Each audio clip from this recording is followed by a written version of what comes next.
Notary से संबंधित एक महत्वपूर्ण सवाल कि क्या नोटरी सेल के विरुद्ध कभी सीबीआई ने संज्ञान लिया है? इसका जवाब निश्चित ही हाँ है।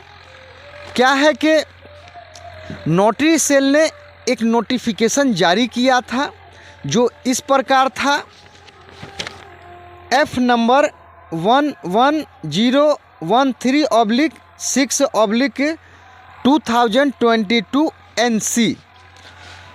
इसमें जो नोटिफिकेशन जारी हुआ था उसमें इस प्रकार से वर्णन किया गया था, भारत सरकार विधि एवं न्याय मंत्रालय विधिक कार्य विभाग नोटरी सेल, विषय कर्नाटक राज्य के लिए केंद्रीय सार्वजनिक नोटरी की नियुक्ति की प्रक्रिया को रद्द करना।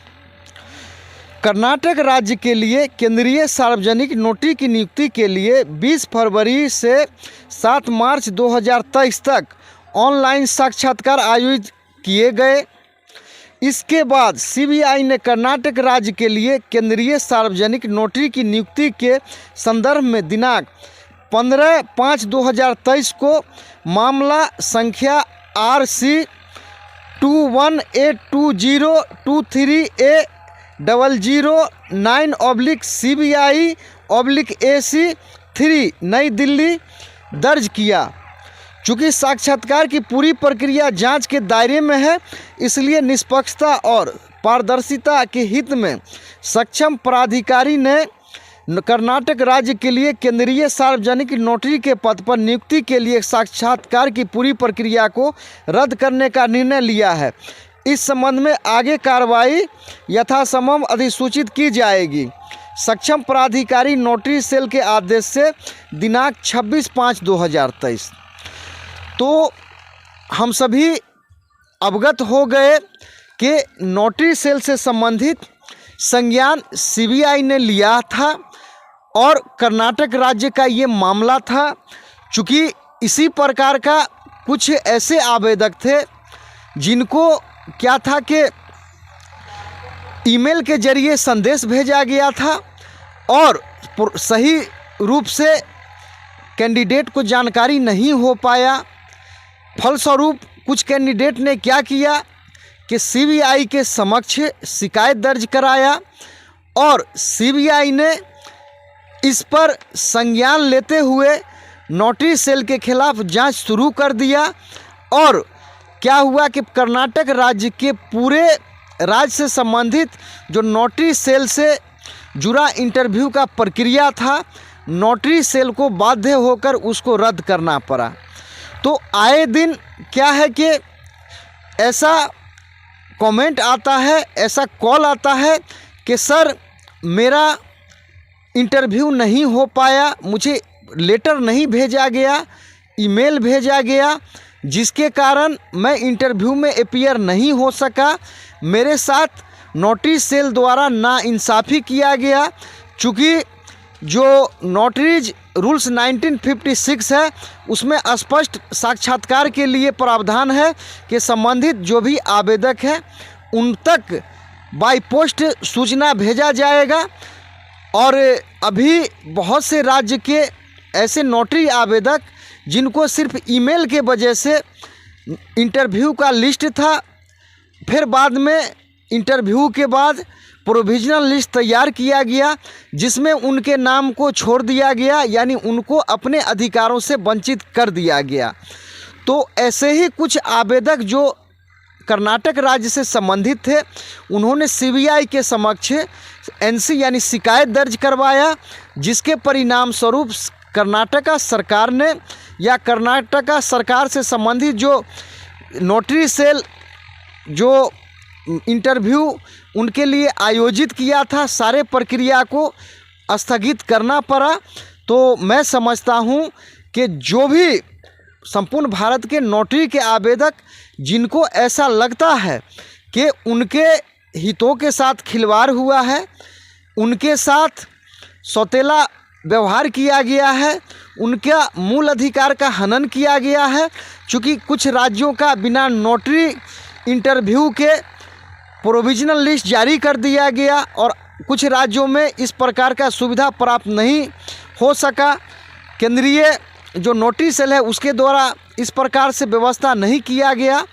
तो ऐसे जो आवेदक जो अपने आप को हतोत्साहित मानते थे, अपने आप को निराश मानते थे, उनके लिए क्या है कि ये जानकारी बहुत ही अहम है।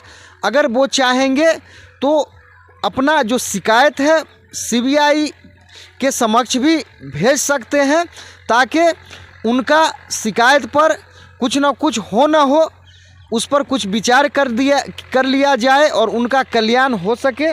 तो इस प्रकार से नोटरी सेल के विरुद्ध इस प्रकार का सीबीआई ने जो केस था लॉन्च किया था, और जो इसमें केस नंबर है इस पर क्या है कि आरटीआई द्वारा सूचना भी प्राप्त किया जा सकता है कि नोटरी सेल जिस जांच के एवज में कर्नाटका राज्य के लिए जो प्रक्रिया था इंटरव्यू का उसको रद्द कर दिया गया।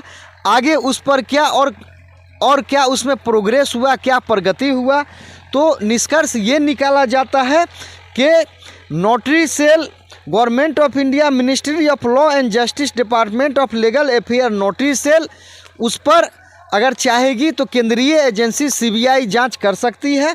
तो इसका ऐसे आवेदक जिनका इंटरव्यू नहीं हो पाया ईमेल सूचना आने के कारण, उनके लिए ये और भी एक अवसर है कि वो चाहे तो अपना शिकायत सीबीआई के समक्ष दर्ज करा सकता है, और दर्ज कराने के बाद जांच जो समुचित जांच करवा सकते हैं।